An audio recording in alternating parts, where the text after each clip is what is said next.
Go bigger than a hell rain, moves like you heard on the decks. Glover hold the court and give the chief no suspect. Politics in the mix, like Gumbo Stewart Rich. Spinning tales from Black Wall Street, real life's the pitch. Donnie Glover Show, be more news. Donnie Glover Show, be more news. Donnie Glover Show, be more news. Donnie Glover Show, be more news. Business tips hotter than lava. Got that Midas touch. Stocks and blocks teaching youngins how to clutch. Ears to the concrete, finger on the pulse. Dropping wisdom like Homer, each word a joke. Donnie Glover Show, be more news. Donnie Glover Show, be more news. Donnie Glover Show, be more news. Donnie Glover Show, be more news. Walls painted black, history on lock. Blast off from Tulsa, rebirth like a clock. Markets rising from ashes to gains. Donnie the narrator, truth runs in veins. Donnie Glover Show, be more news. Donnie Glover Show.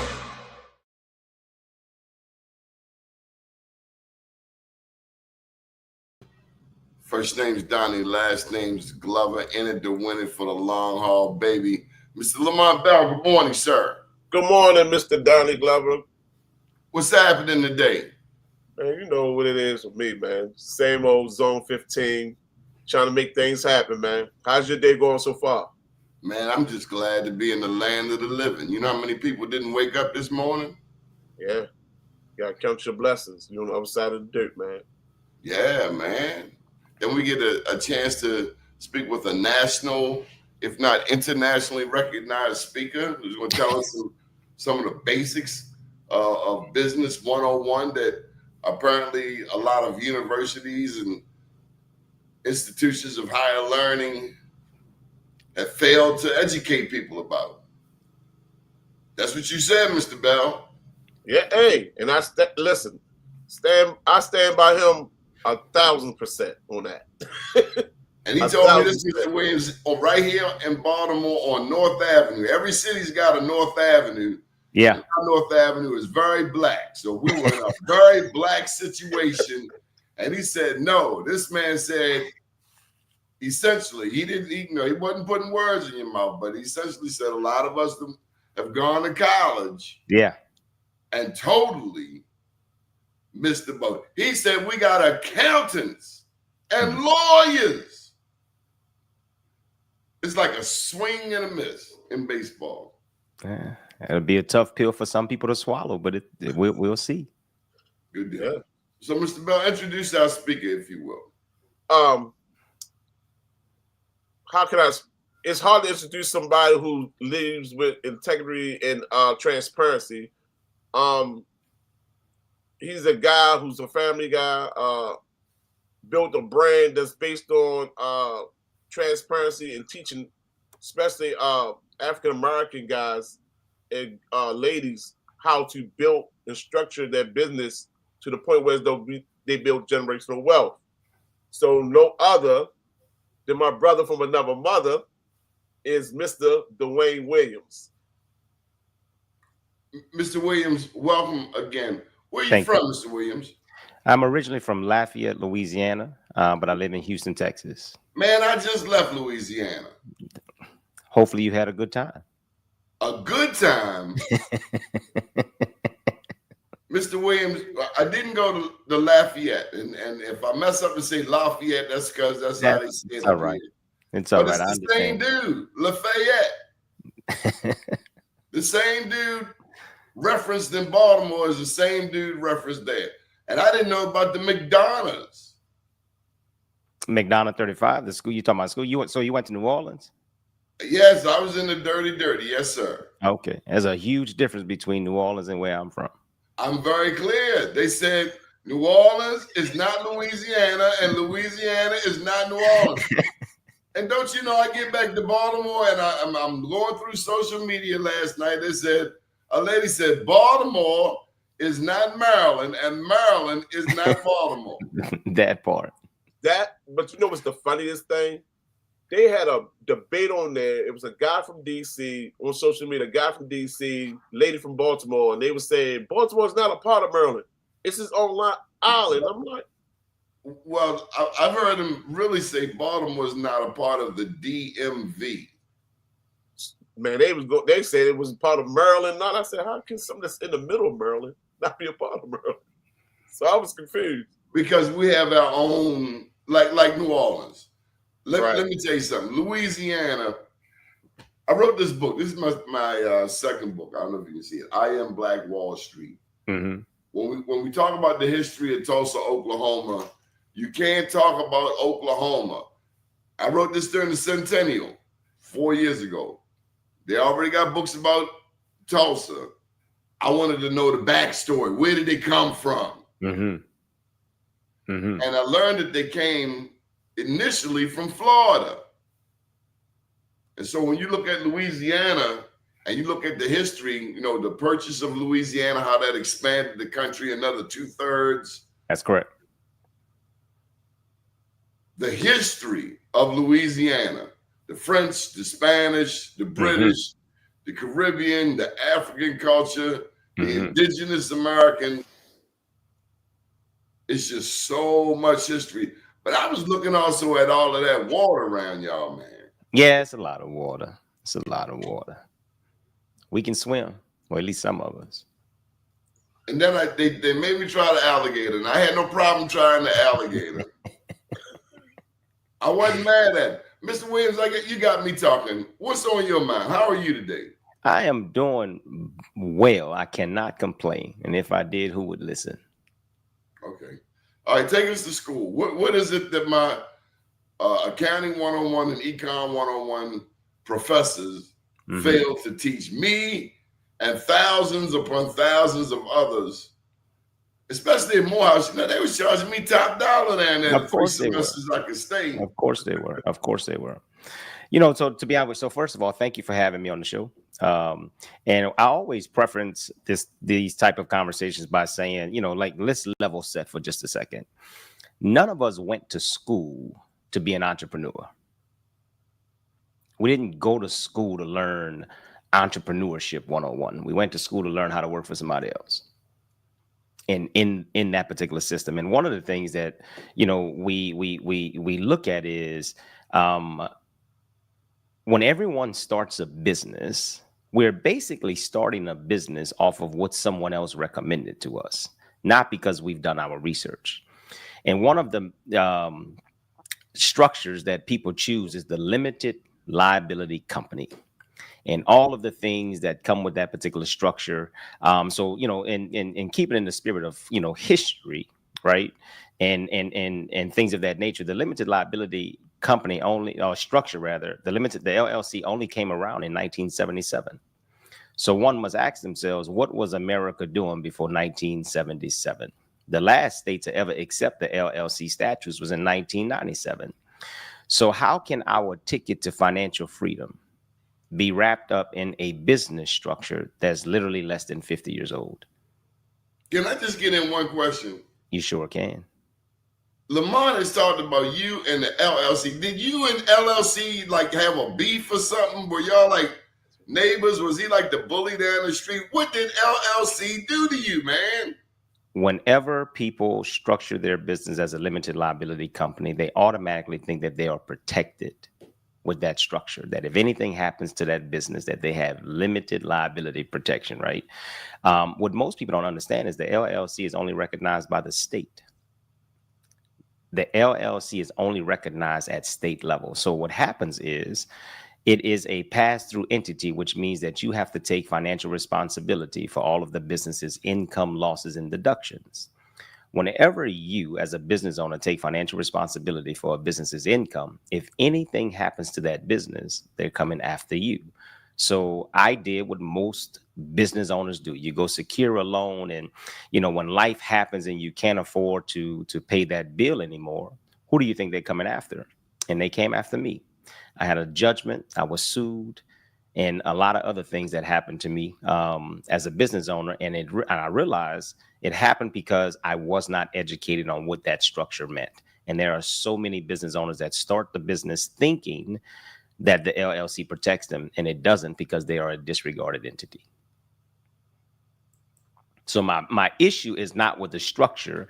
My issue was with myself because I chose to start my business and not be educated on the structure. I based it on, pretty much what everybody else says. Go get an LLC. And typically whenever you listen to accountants and people in the tax world, they're always giving you the recommendation based on a tax perspective, but not a legal liability perspective. And it gets a lot of business owners jammed up. You had to pay a lot of money? Say it again? You had to pay a lot of money because you chose the LLC? $77,000 they took out of my account. And I guess you were like planning to go maybe to Shreveport or No, what it is, to be honest with you, so there's a few things that stand out, right? One must ask themselves, whenever you're doing something with the business, why is it that it's always dependent upon your personal credit score? No one can ever really, understand that. Anytime that you need a credit card for that business, anytime that you need a loan for that business, they're always asking you for your personal social security number. And no one is educating business owners on why that is, right? So typically, especially in the minority communities, and especially when there's, credit challenges or whatever the case is, how can you effectively grow your business if the business is always tied to your personal credit score? So what most people don't understand is if you don't want to be sued, if you don't want your credit to be ran, then the natural thing to do is structure your business to where it does not have to depend on you. And when I've learned that you can actually open a corporation just as easy as you can open an LLC, you're treated differently. By who? The IRS? Everybody.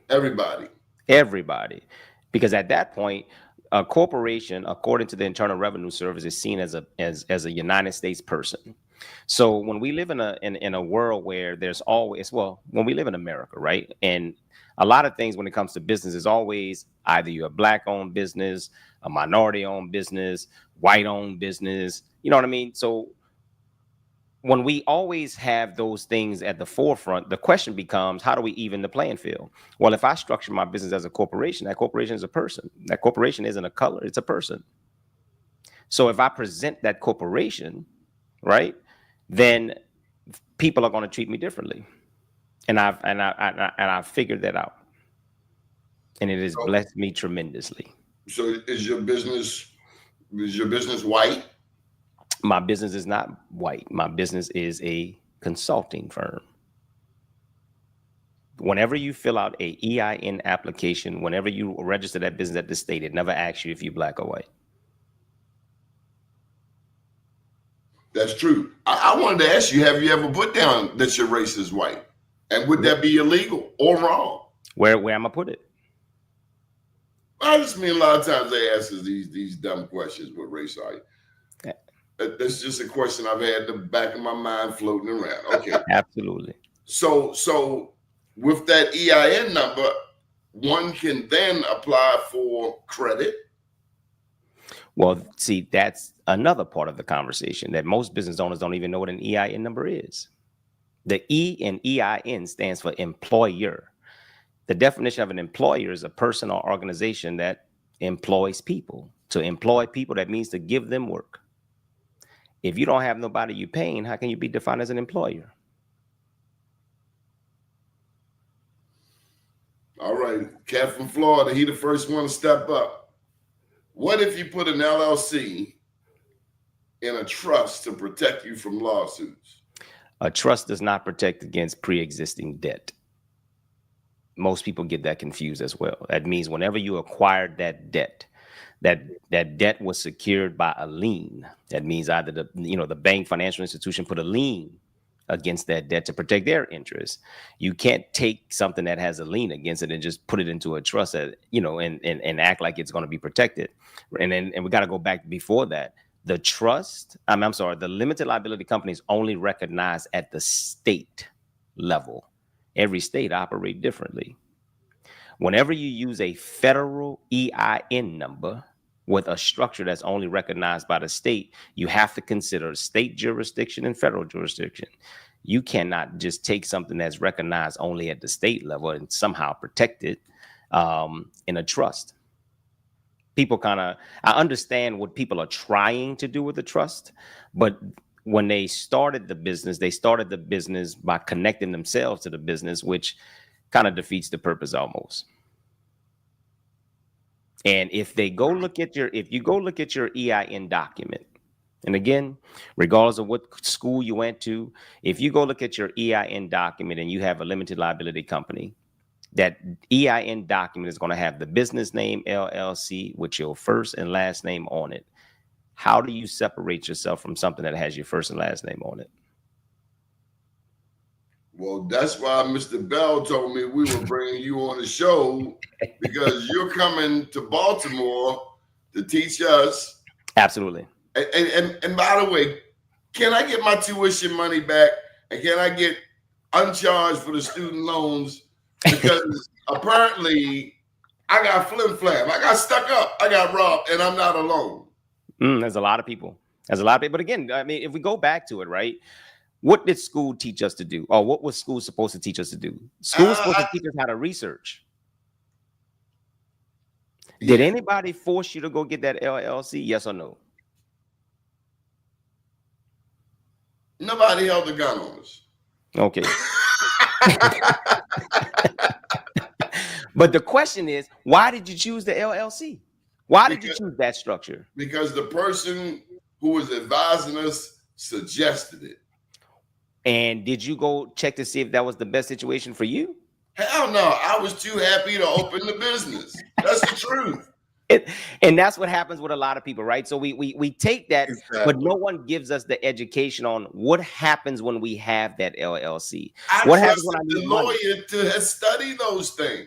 Well, no, your lawyer studied law. It didn't study business lending.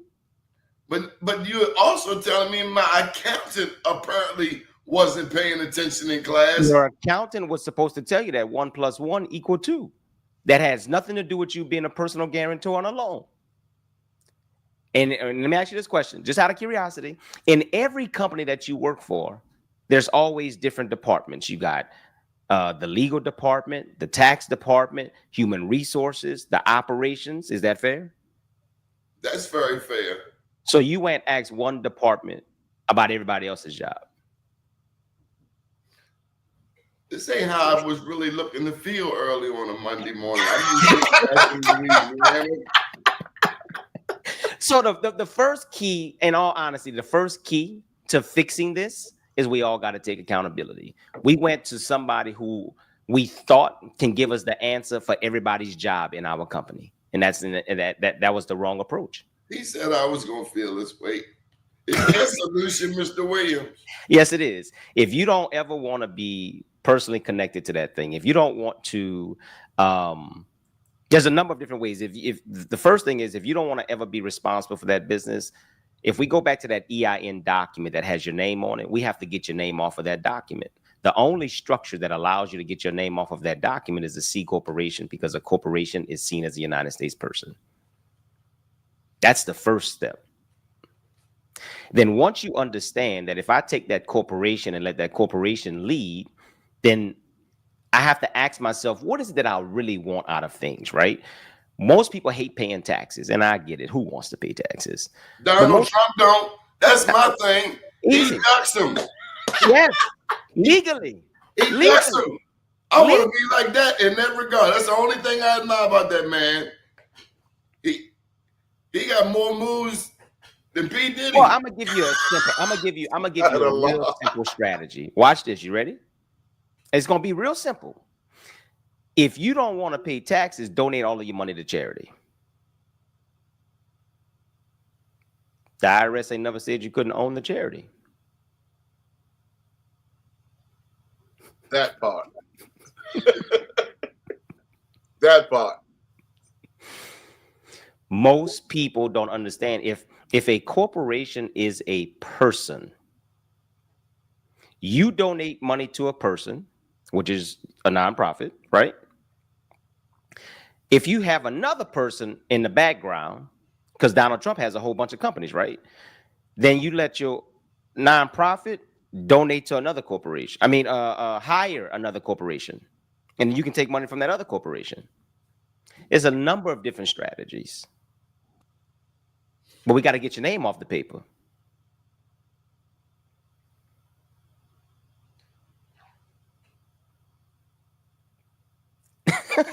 This is like what's the term?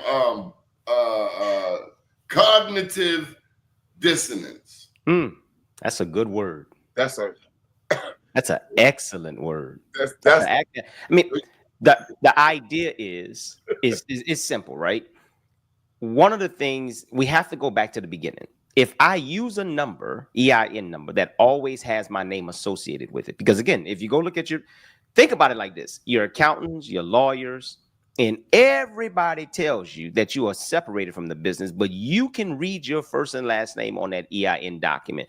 How do you logically say that you are separated from something, but you read your first and last name on the paper? So now if I go or get an EIN for a corporation, my name is not on it. So if I present people with a document, if I present people with things that doesn't have my name associated with it, then how can I be responsible legally? So what Donald Trump, Warren Buffett, Jeff Bezos, and all of these individuals, what they understood was, if I start the business without being attached to the business, then that business can do what it needs to do. The whole idea of owning nothing, controlling everything is we have to get to the point to where we're not, fascinated by having our name on a document. It has nothing to do with us. Get your name and get out the way. Let the business do what it does. And I guarantee you, it can open doors for you. It did for me when I learned it the hard way. 77,000. And other things that happen. And when I interject real quick, I think they really need to hear about dealing with the SBA and how it affected you to the point where as though it really fueled your passion to teach people how to get out these situations and how to remove their names and how to build generational wealth. Because here in Baltimore, when the pandemic hit, so many entrepreneurs came out the closet. We had so many people that LLC, everything was LLC this. Take the LLC and do that. Even I had on my wall, literally had on my wall, trust, business trust, family trust, holding company, and a whole slew of LLCs at the bottom. Until I met Mr. Dwayne and I started listening to his story. But I think if you give them a glimpse of why you're so passionate about why you do what you do, I think Baltimore residents will really resonate with that story. Yeah, no problem. So back in late 2021, I applied for a loan with the SBA and I got approved for $1 million, but I never got the money. I was approved by the SBA and never got the money. And the reason is because the SBA had one simple request. Let me get your tax transcripts. That's it. I own a tax office. I filed my taxes. Surely. Y'all can get my transcripts. And the SBA kept coming back and said the IRS has no record of your tax transcripts, even with me, provided e-file confirmations and things of that nature. Well, I was an LLC filing my taxes as a corporation at the time because you can fill out a form, 8832, entity classification form, to have your taxes filed. And I kept getting a lot of pushback from the SBA until one day I took it upon myself to send an email to the SBA, Office of Inspector General, my congressman at the time, my senator at the time, the White House, ABC News, CNN, etc. I think you were a little upset at the time, huh? I was pissed off. Well, it wasn't more so being upset. I just felt like I did what most people that look like me do. We automatically assume it's because we're Black. We automatically assume it's because of this. We automatically assume it's because of that. I honestly took that approach. I thought that they were giving me a hard time because it was me. You saying white people don't make this mistake? Oh, everybody makes a mistake. I took the point because I grew up in a situation where, we were told that everything that goes wrong in life is because of our skin color. That's America. I thought we all got that. Yeah, but again, that was called ignorance, lacking information or knowledge. And I'm going somewhere with that. I'm going somewhere. So I assumed all of those things were happening because of who I was and all of that good stuff, right? Long story short, I wrote the letter and then I got an email response back from the White House in June of 2022. And the White House said, we have received your correspondence and we're going to forward it to the appropriate federal agency for further action. Again, I was picking a fight at the federal level with a structure that's only recognized by the state. I received a call from the IRS and the SBA days later. And the IRS agent said, unfortunately, and when she said that word, unfortunately, it pierced me in a way that I never thought I could ever be pierced, because I had so much riding on that $1 million. Hell, I spent the money before I even got it. When somebody tell you got approved for $1 million, oh, I spent the money before I even got it. I had a lot of debt I wanted to clear out, all that good stuff. So when the IRS agent said, unfortunately, she told me that my tax return was sitting in what's called an unpostable file. And again, I own a tax office. I had to humble myself and ask her, well, what is an unpostable file? And that's when the IRS has a tax return that they cannot post to your account for whatever reason. And she says that you submitted your tax return on a corporate tax return. And I said, yes, I did. You all said on y'all's website that I can fill out a form, 8832 entity classification form, to have my taxes filed as a corporation. She says, we see that form, but we did not post that to your account. According to your EIN number, you are still listed as a limited liability company. Therefore, you should have submitted your tax return on a Schedule C. In order for us to fix this, you're going to have to amend your tax return and allow us to repost it that way. At that moment, the SBA said we did not have time to wait for an amended tax return. It forced me to go figure out why the mistake happened. And the IRS agent said this one sentence to me. Had you been a corporation structured from the beginning, you would have never ran into this problem. So it forced me to go restudy business structures. It forced me to go unlearn everything that I've ever learned. And when I did, 4 months later, in October 2022, I went open a real estate investment trust, which is a corporation. And I applied for funding for that corporation. And I got approved for nearly $2 million and never used my Social Security number, all because I used the corporation. And then real estate investment trust, that's a REIT, right? That's correct. And the bank said, since that company that I opened wasn't even a year old, they needed 2 people to co-sign on the deal, like a personal guarantor. They needed 2 personal guarantors. I used my corporation, which is a consulting firm, and I used my corporation, which was a tax office at the time. I used 2 other corporations to co-sign. They never checked my Social Security. They never used my Social Security number one time. Now, how do they feel about you putting this out there? Because, I mean, did you say you got $2 million that you're not even responsible for? Yep. Okay, where's the seminar, Mr. Dwayne? When's he coming to Baltimore?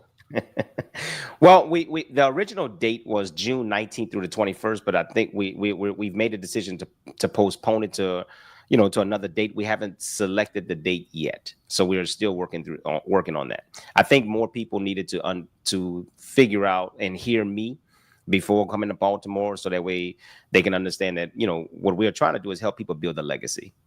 And there's a lot of people that didn't even know that exists. So when you say, well, how do people feel, or how do they feel with me putting this information out? I'm not a threat to nobody, because one thing history has taught us, we don't read as Black people. The information has always been on the website. We read, Mr. Williams. If you would have read in the beginning, had we read in the beginning versus taking somebody else's advice, we would have realized that. Think about it like this. If we do read, let me ask you a question, Mr. Doni. Do you believe words have meaning and words have power? Yes. How can we say that we want to be financially free, but we chose a word like limited?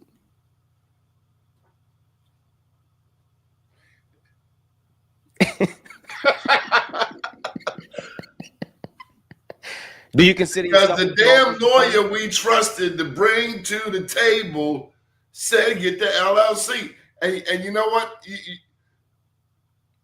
Do you think most people consider themselves a small business owner? Yes or no? Yeah. Out of ignorance, yes, we do. Okay. Have we ever went look at the definition of the word small? It's a certain amount of money, right? No.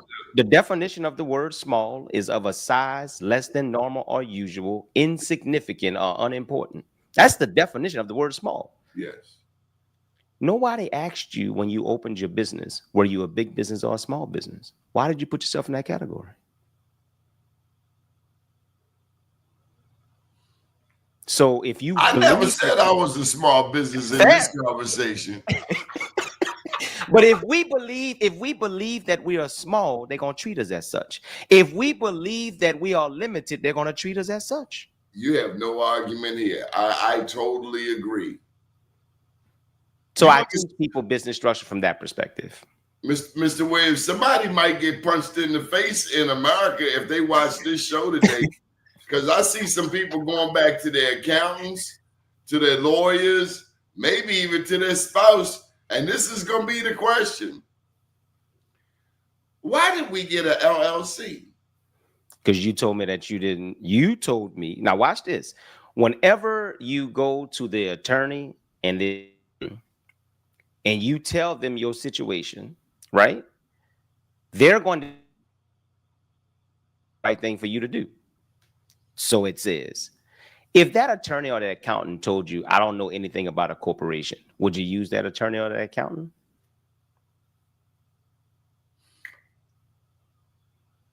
Possibly. Possibly. I then want to know what else does that person not know. Fair. But again, we went to one person to ask them how we run an entire business. I can't argue that. I'm not even. That's like falling in the Mississippi River and thinking you're getting out. Exactly. So again, as long as we understand, that we have to take some accountability, because whenever we go to a tax person, what is the one thing that we tell the tax person? I don't want to pay taxes. So then we tell people, just show that I took a loss, write everything off. There is no such word as write off on a tax return, but yet we use it every day.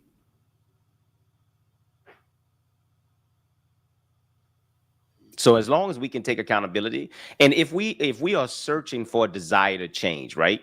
If you don't want to be sued, if you're looking for funding or whatever the case is, if we're searching for a true desire to change, then that means that we have to unlearn the things that we have learned wherever we learned it from. We got to stop using the word they. Who is they? We have to take responsibility to say that I chose to operate my business without a proper instruction. I chose that. I didn't go to school to learn how to be a business owner. So I chose to operate my business, and I chose to, think that I'm going to reach financial freedom with a work-life limited. We chose that. It's nobody's fault. It's nobody's fault. Black people don't go to a certain IRS website versus white people. We all go to irs.gov. And presumably, most of your clients are not white guys. No, the majority of my clients are black.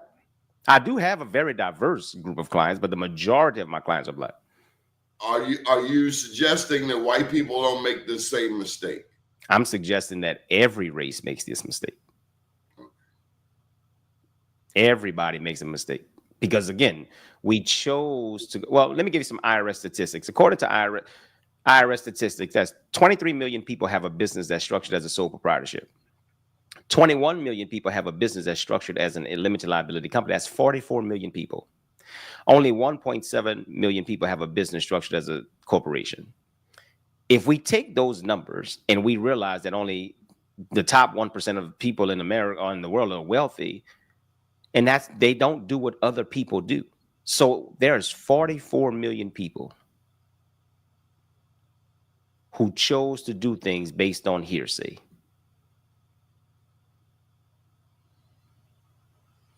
And I Hearsay is not guess even you got allowed in the some court of law. swampland in Lafayette that you can sell them also. Say it again. So I guess you have some swampland in Lafayette or somewhere in Louisiana that you can sell them to. Well, you know, the problem is most people will now go research everything about me because it's me delivering the message. Had I been Warren Buffett saying the same thing, no one would question it.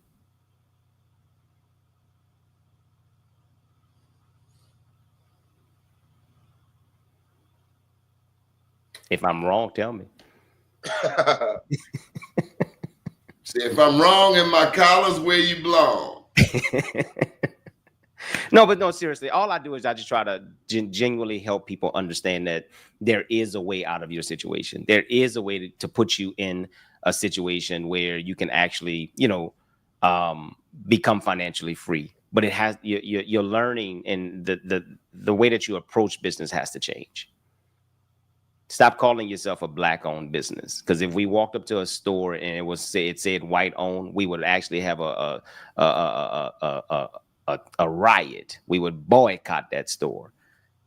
There is no such thing. We open businesses. Money is green. If we know that we are facing an issue, whether it be, if you're a minority as it relates to male versus female, minority versus, Hispanic, Latino, whatever the case is, if we know that the world that we live in are always looking at those particular things, let's start to present the business where, the business can be the face of it. Let's remove ourselves out of the equation. Let's present a business that is viable. Let's present a business that actually has, all of the things checked from a business perspective, and take ourselves out of it. That's it. Let's even the playing field. And if you structure that business where it doesn't have you attached to it, then, you can put yourself in a position to win.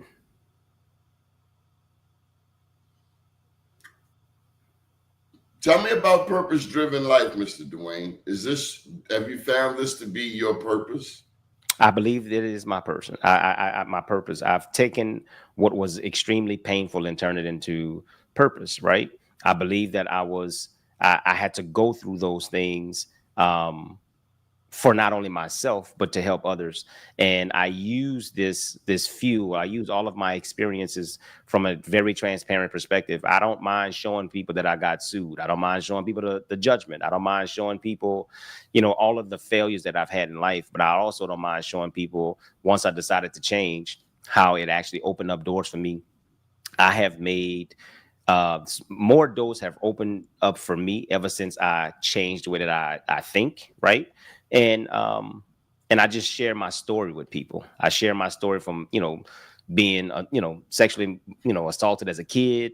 I share my story as losing my family in my first divorce. I share every painful experience that I've ever been with, just to let people know I'm human, right?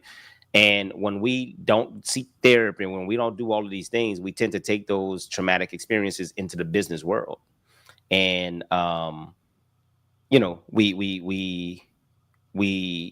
we make decisions based on emotion. I teach people how to stop making emotional decisions when it comes to business, make sound business decisions. Okay, so where's the class for the kids? So the interesting part is, I actually developed a class that teaches people how to actually, structure their business the right way. I give them a very good blueprint on how to do it. Have I taught, kids before? I have. The biggest challenge is, it's funny. It's never the kids. It's their mama. It's the parents. It's the parents. And I want to say to mama, I'm not picking on you sisters, but our community is 70% single mother household. And so we got some fragmentation going on there. Mm-hmm. Fair. And quite often the children are with the mommy. That is not to slight the daddies who are there, who have always been there. And let me just throw in there, stepdaddies don't get no points. No, we don't get no points at all. But I believe, I believe, regardless whether it's the mama, whether it's the daddy, we have to fall in love with accountability. Once I started to fall in love with taking accountability, things have changed. Because it's us as human beings that we make decisions based on whatever the situation is. Once we can start taking accountability, and that's what I did. Once I started to take accountability, I couldn't blame nobody for why I chose a LLC. I couldn't blame nobody, for why I chose to actually build the business and I didn't have the resources. Like, I couldn't blame nobody.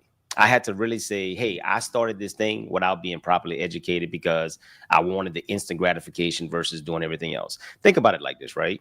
We spent 12 years going to high school, 4 years getting a bachelor's degree, 2 years getting a master's. We spent 18 years of our life learning how to be somebody else's employee. And Mr. Dwayne, I got to push back on you finally. We 40 minutes into the show. Come on. I grew up in a family business. Okay. And I knew as a child I was going to college. Okay. I didn't know how I was going to get from college to where my dad was running his own business with mom's wisdom, probably guiding the damn ship. But back then it looked like he was running things. But now I realize she was really running things. Fair. That's all I wanted. Well, I think a seed was planted in the back of my head. Boy, you talk too much to be working for somebody, so you have to figure out a way to make your own money. Okay. So the question is, why did you feel college was going to teach you to do what your dad did? I didn't. I just wanted to go to college. I Why? wanted that Morgan State University or Morehouse thing up on the wall because that Why? means I would have been okay. Because they had the pretty girls there. Fair. Now, you see, I can receive that. Did you see them girls at Spelman? They showed me one damn picture. I was gone. And come to find out, I didn't know Morehouse was all male. I saw them cheerleaders. It said Morehouse, and I said, I'm going. And it said Atlanta? Yeah. I live in Baltimore. You damn right. They are shooting people outside, sir. I'm with you. No, I totally get it, right? It's called a journey for a reason. We all go through the journey. We think that school is supposed to teach us entrepreneurship, and we learn the skills, right? We learn, math, reading, comprehension. We learn that, but not entrepreneurship. Kind of, sort of. It was a little twisted. Let me tell you. I stood in the financial aid line. Okay. And it was a long line. No, Mr. Wade, it was a long line. That line was like they was giving away free cell phones out there on the avenue. Oh, yeah. So it was a long line. Yeah. And I'm from Baltimore. Kind of like y'all, I don't like lines. So I'm always thinking how to get to the front of this line. Because it's hot out here, and them girls over there at Spelman, and I ain't going to make no progress standing in this financial aid line. Yeah. And then I'll never forget something that happened, Mr. Williams. This one dad, he came from all the way back there, and he walked straight past all of us. And he got up to the counter. He pulled out his checkbook. He wrote a check. He gave that check to the lady in Morehouse and turned around and walked back out that door. And I said to myself, one day that's going to be me. That part. I don't know how he got from there to there, but I know I saw that he wasn't standing in his line. He wasn't filling out no financial aid form. He wasn't sweating the loan terms. I said, that's power. That's because he knew he didn't have any limitations in front of him. He didn't have an LLC. He didn't have a small business. He didn't have a black-owned business. He had a checkbook with money in it. That part. And he had a belief that he knew that he could do that. He believed in that. He believed in that moment.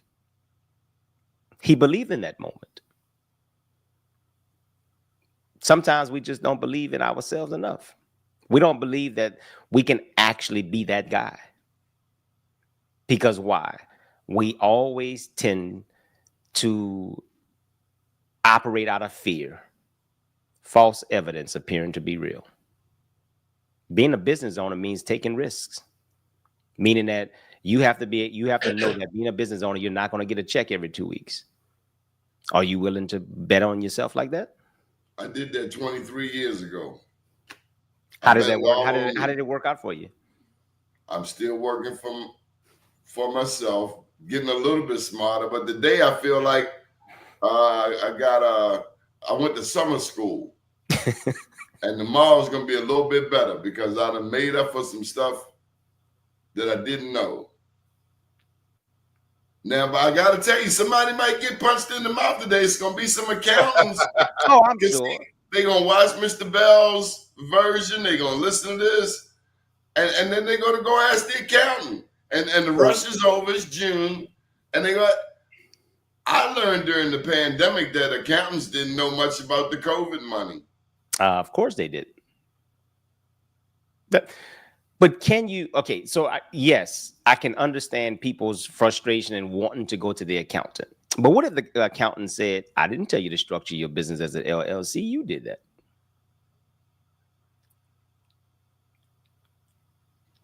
Then you got to think about who the hell told me to do this. And I know his name, and I think I know where he live at. But you know what? Another thing is that just like Dwayne said, like you got to take an inner approach. First, you got to clear all that stuff out you. Our old way of thinking, because a lot of us based our business off the conditions and the conditions that we was brought up in, and we carried it into the business, thinking that we can use the same way. Now, sometimes you can do, because I'm from Baltimore. I come from the streets of Baltimore, and living in the Park Heights community is we have a hustle mentality. But if you look at hustling, the word hustle, like you always say, look at words, hustle, that means you constantly going to and fro to make something happen. And then, we always use the word, I'm grinding. Grinding means to wear something down. So now I'm looking at, I don't want to grind no more, and I don't want to hustle no more. What I want to do is structure my life and my business to be purposely driven to help other people. And I believe that if everybody really start looking into their purpose of why they're here, and I think there's only two purposes, that's to serve a higher power and serve the people on this planet. The specific of it comes from your passion. So whatever your passion you've been blessed with, or that skill you've been blessed with, I think that's the way you serve your two purposes on this earth. And to pivot off that, we need to stop a lot of us mentality to have a business because we come from poverty, and just to say I can have my own business, it feels good. It feels really good. But then we have to think about what is the purpose of having a business? It is to pass the stewardship to the next family member. This is how you create generational wealth.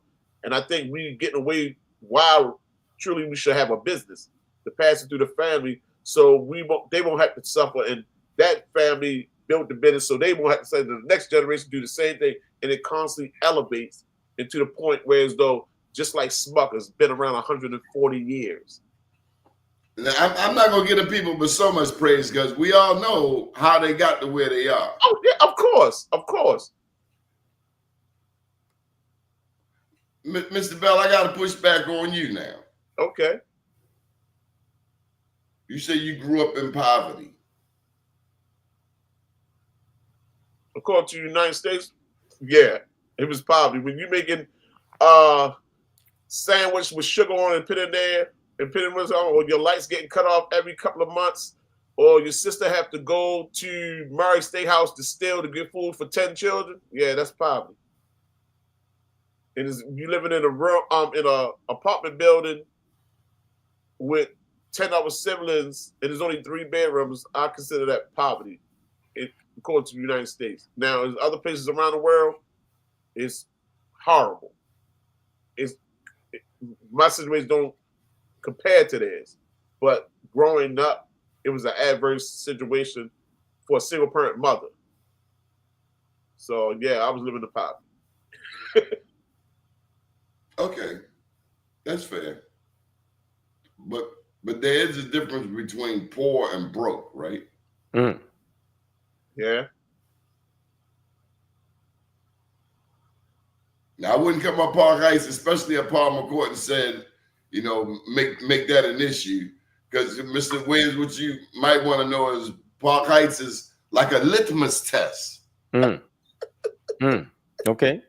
You're either gonna come out thorough or you're gonna come out broken. There's no in between. No. Nah. But a lot of times broke is broke and poor is that continual thinking that. Yeah. Yeah, exactly. Yeah. But I did want to share, Mr. Bell, that have you ever been to the Mississippi Delta? No. Mm. The Mississippi Delta, they say, is one of the poorest places that us Northerners, and we're not all the way north. Baltimore is still south of the Mason-Dixon line. But there are some people in this country who will show us a whole new definition of poor. I saw it in Jamaica. Yeah. Mr. Bell, they got people who never had shoes. Oh, no, I know about that in Jamaica. That's why I said, but I've never been to Mississippi. So that's a place I like to travel to because sometimes you need to look at those who have less than you to be grateful for what you already have. I'm glad you said that. There's a place in Mississippi called Mound Bayou. I talk about it in that book, I Am Black Wall Street, but and it's only because we're not close and we don't know. But Mound Bayou, Mississippi, as I was researching Black Wall Street, they had everything, I believe, except the hospital in Mound Bayou, Mississippi. And it all started, our story as a people started heavily. If you're in New York, you probably got roots in South Carolina. It's just a shift. You got roots either in South Carolina, or if you're further south, you got roots in Mississippi, in Florida, maybe Louisiana. Hmm. And so, Mr. Williams, I guess we get divided by a lot of Americanisms. We do. We get divided a lot by Americanism, but you know, again, right? First of all, we cannot. I don't apologize for being who I am, and I don't want anyone to apologize for who they are. What I can say is it doesn't matter what's happening in America. It doesn't matter who's the president. The truth of the matter is, if you don't change your situation will never change. If you don't change your situation will never change. And what I can say is, at the end of the day, I encourage every person and every business owner to just do your research, right? I encourage every business owner to take accountability. I encourage every business owner to look themselves in the mirror and say, you know what? If I don't want my children to go through the struggles that I've been through, then I have to give them something else to look at. Are you a victim or a victor? I am a victor all day long. Absolutely. Now, I got to ask you this question. Don't laugh at me. I see Sade and Malcolm in the back. Are you going to talk about them? They're your favorite people? Your favorite picture? Well, they ain't got a damn thing to do with what we're talking about. Actually, my wife and I, we did a paint party at our house, and they told us to to paint the people who we resonate with. So Sade is for my wife. I resonate with Malcolm for a lot of different reasons, because most people only know the story based on what television told them, right? But I think if they did their research on who Malcolm is and what he's been through, what you see is an evolution of a man who pretty much had every obstacle in front of him. He had, a stark belief in a particular thing. It took him to actually travel outside of the country to see that the world is bigger than, what we normally see it as. And for me, what resonates with me when it comes to Malcolm is it's the evolution of a man.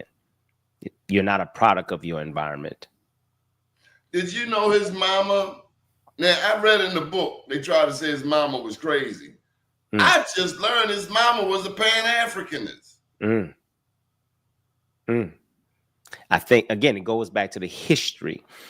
If we did our research and just go study the history, the origins of certain things, you're going to realize that what you typically see and what we typically believe is based on hearsay, not because we truly know it as fact. Well, it's a whole lot of damn hearsay in Louisiana. Let me tell you something. Did you know they were selling slaves at the church?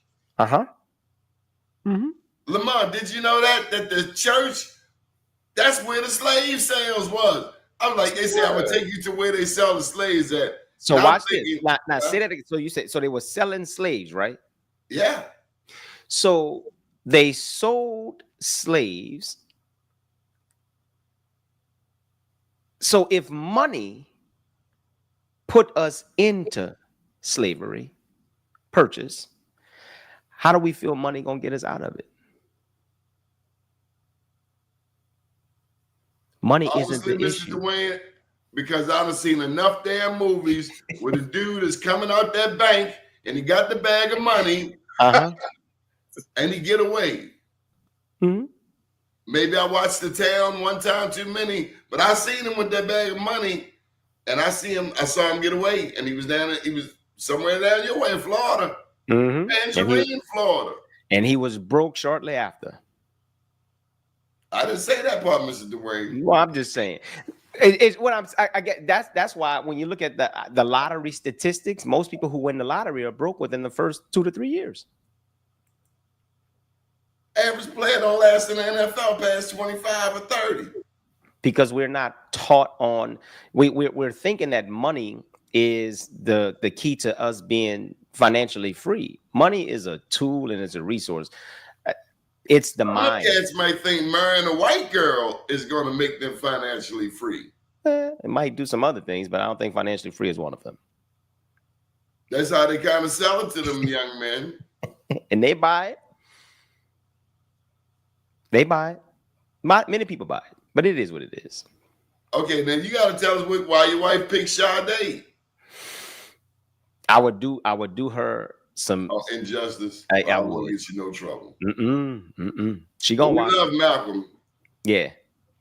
Malcolm learned in Mecca that Muslims are all flavors, that you never know who your brother is or ain't, and certainly learned that don't fall for the flim flam. If that movie played one more time, get your hand out my pocket. Yeah. Right there. His boy's supposed to open fire on whoever did that distraction. Automatically. Malcolm was a powerful example, and he was about starting your own. Was it the Organization of African American Unity? And I like again, going back to the history of it. What I take away from him is don't believe what people tell you. You know, like you have to again go study it, and once you believe in whatever it is you believe in, follow it, whatever that is, right, wrong, or indifferent. If you believe it, follow it. So I am to believe. Did your life change fiscally, financially? My entire life has changed in a way that not only from a monetary perspective, but just from an overall value perspective. I don't even look at the price tags of anything, not because I'm rich, but I've learned the art of stop looking at what it costs you and look at the value that you can get out of it. And once we start looking at things from the value that we can receive, we tend to now surround ourselves with people who add value, books who add value, radio that add value. We don't look at the cost of anything anymore. We look at the value. So my life has changed tremendously. Ever since I've restructured my businesses to corporations, I have made more money within this, 3.5, 4 year period per se, than I've ever done in my entire lifetime. So, Lamont, Yes, sir. do you get paid to promote Mr. Williams? Actually, and if so, it's funny that you say that. A lot of people think I do, funny. but I don't. I got This is gas how electric bill. this is how me and Mr. Dwayne met. I'm on TikTok, Great Wisconsin, and he came on my For You page, and I just started listening to the brother. I got all my stuff on my wall, how to set up my business and this and that, and I'm telling my wife, yeah, we gotta get this stuff together, blah blah blah. We gotta take the money and move it over here, do this and do that. Then I started listening to this brother for a whole month. I listened to this brother.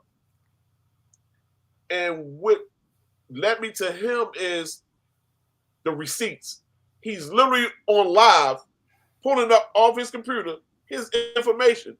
Something that a lot of influencers don't do. They just give you screenshots. So when that was presented, something in me said, I'm just gonna throw 100 yards and see will he catch it. And I hit the get on there live, and he brought me on. And I actually told the bro, I said, man, you need to come to my city. I said, my city is hurting, but I know if they get structured right, and they know, and one of the biggest things is poverty, and they know how to structure and build generational wealth, we can change the trajectory of Baltimore City because we got a lot of entrepreneurs. We're first in a lot of things. The port. It's a lot of history, rich history behind Baltimore that a lot of people that's outside of Baltimore don't even know, like the Star Spangled Banner and so many other things.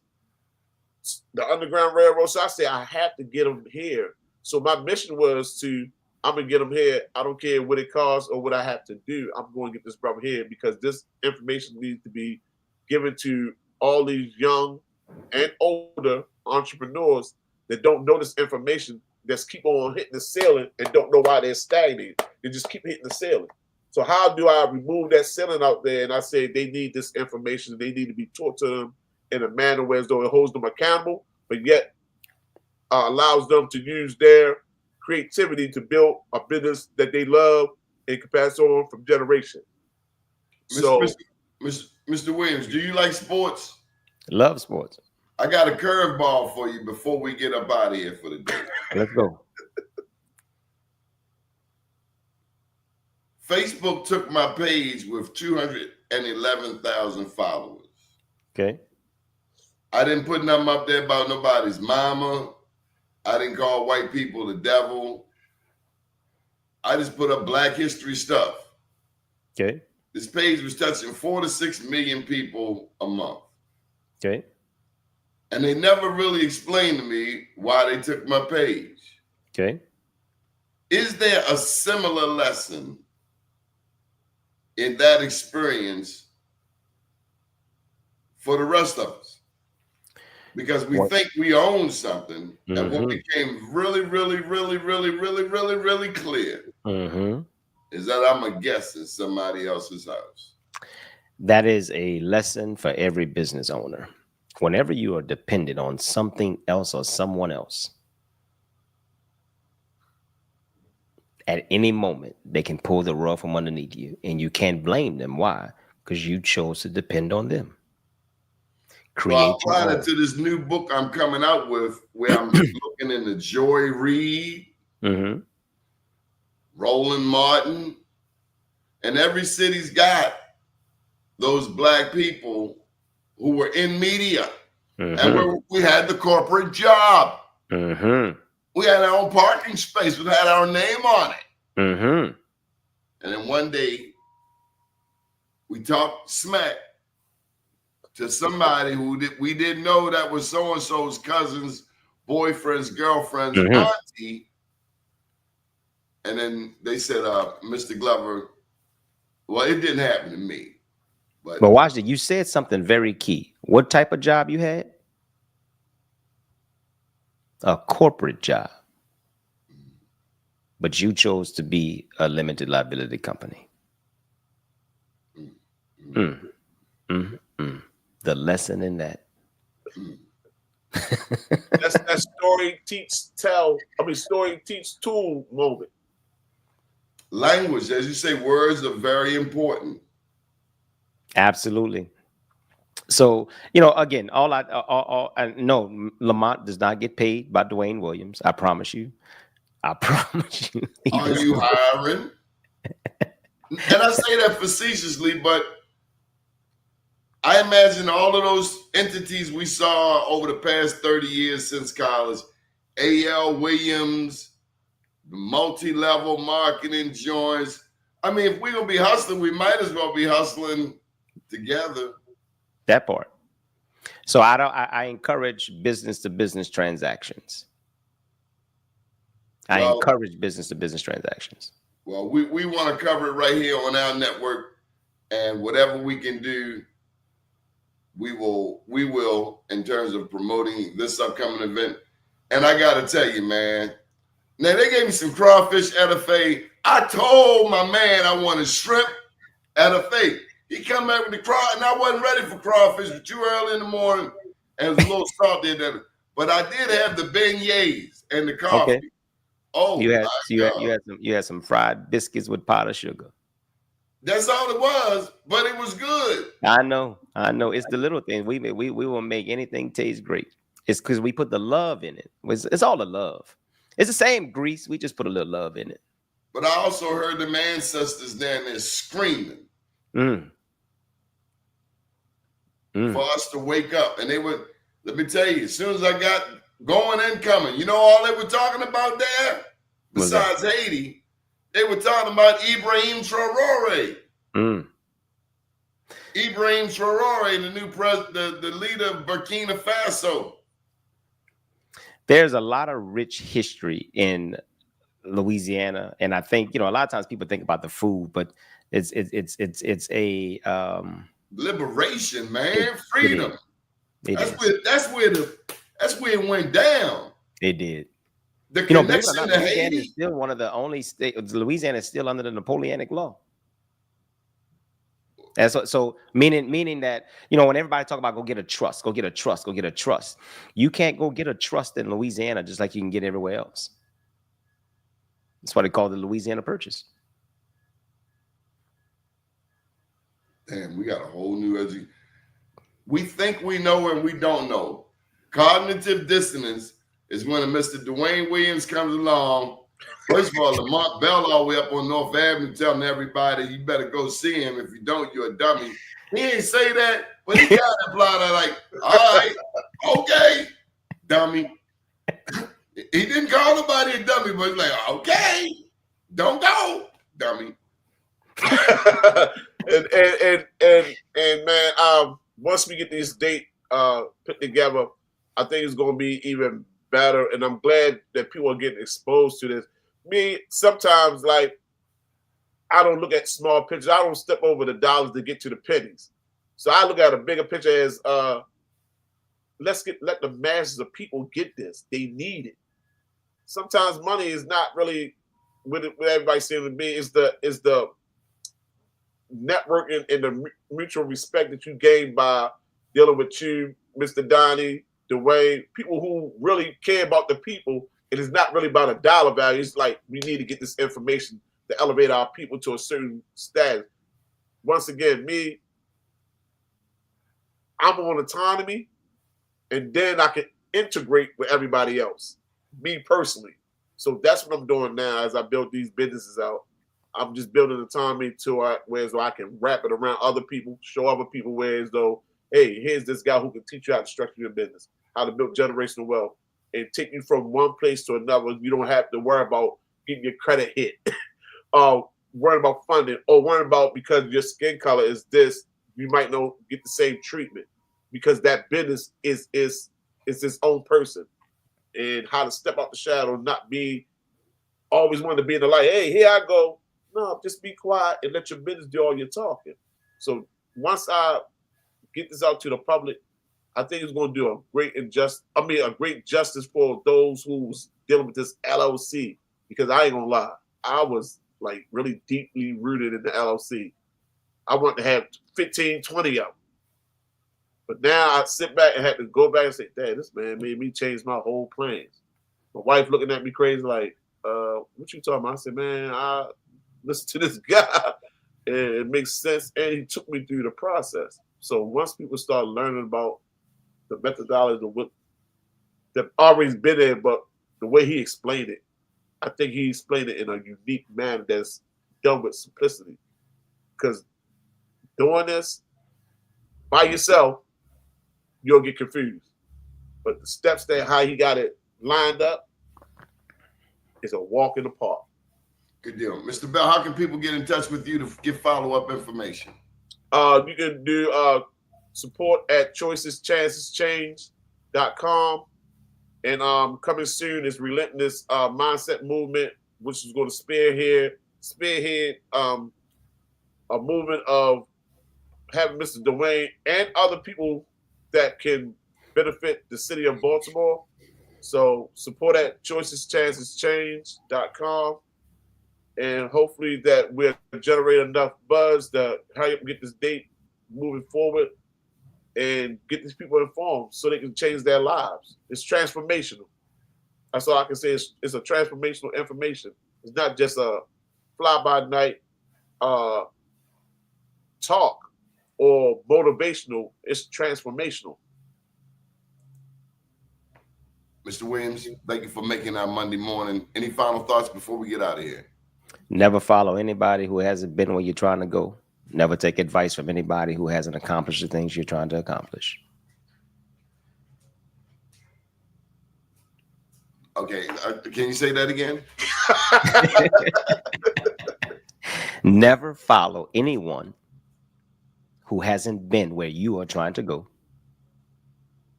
Never take advice from anybody who hasn't accomplished the things you are trying to accomplish. Good morning, world. Thank you. Thank you. Y'all have a blessed